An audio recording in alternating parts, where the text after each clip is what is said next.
Hello everyone. आज से हम कफ को डिटेल में समझने की एक शॉर्ट सीरीज स्टार्ट कर रहे हैं। क्लिनिकल प्रैक्टिस में हर कफ एक जैसा नहीं होता है। कुछ पेशेंट्स को ड्राई कफ होता है तो कुछ पेशेंट्स को वेट कफ। कुछ केसेस ऐसे होते हैं जिसमें एलर्जी और एस्थमेटिक रिलेटेड होता है। और इंटरेस्टिंग बात यह है कि इन सभी कंडीशन में ट्रीटमेंट एक जैसी नहीं होती, इसलिए कोई भी कफ सिरप प्रिस्क्राइब करने से पहले हमें कफ के टाइप को जानना बहुत जरूरी होता है। आज हम बात करेंगे ड्राई कफ, जिसे नॉन प्रोडक्टिव कफ भी कहते हैं, इसके सिम्टम्स, पैथोफिजियोलॉजी और फार्माकोलॉजिकल मैनेजमेंट के बारे में। तो ड्राई कफ जैसा लिखा है, ये नॉन प्रोडक्टिव कफ। इसमें क्या रहता है कि खांसने में बलगम बाहर नहीं आता है, इसी कारण ड्राई कफ भी कहते हैं। तो सिम्टम्स क्या दिए? नॉन स्पूटम, नॉन म्यूकस, मतलब बलगम बाहर नहीं आएगा। और होता क्या है, पेशेंट्स के गले में क्या होता है? इरिटेशन होता है या टिंकलिंग सेंसेशन होती है। कॉज क्या क्या है इसके?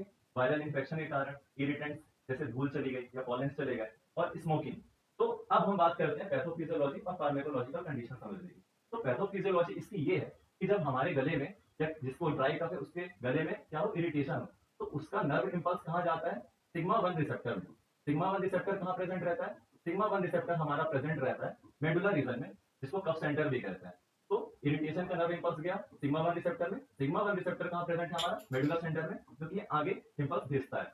तो हमें ट्रीटमेंट कैसे करनी पड़ेगी? हमारे ट्रीटमेंट का गोल होगा कि हम जो ये कफ रिफ्लेक्स है इसे सप्रेस करें।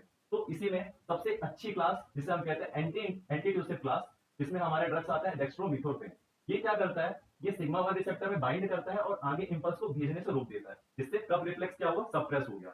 इसी में एंटीट्यूसिव में हमारा कोडेन भी आता है, लेकिन इसको सावधानी पूर्वक इस्तेमाल करना चाहिए, क्योंकि इसके कई सारे साइड इफेक्ट देखे गए हैं। जैसे किसी कुछ पेशेंट्स में कॉन्स्टिपेशन होता है, कॉन्स्टिपेशन की शिकायत करता है, किसी में रेस्पिरेटरी डिप्रेसेंट हो जाता है, और किसी में हमको क्या ड्राउजीनेस की दिखता है कि नींद बहुत आ रही है उसको।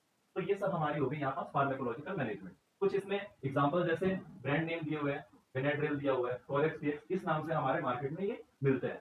तो आज के लिए इतना ही। कुछ इंपॉर्टेंट पॉइंट कि ड्राई कफ में हमेशा हमें एंटी ट्यूसिव ड्रग्स यूजफुल होती है। अगर किसी पेशेंट में बलगम आ रहा है तो उसमें हमें कफ को सप्रेस नहीं करना है, क्योंकि वो बलगम को हमारे शरीर से निकालना, बाहर निकालना बहुत जरूरी होता है।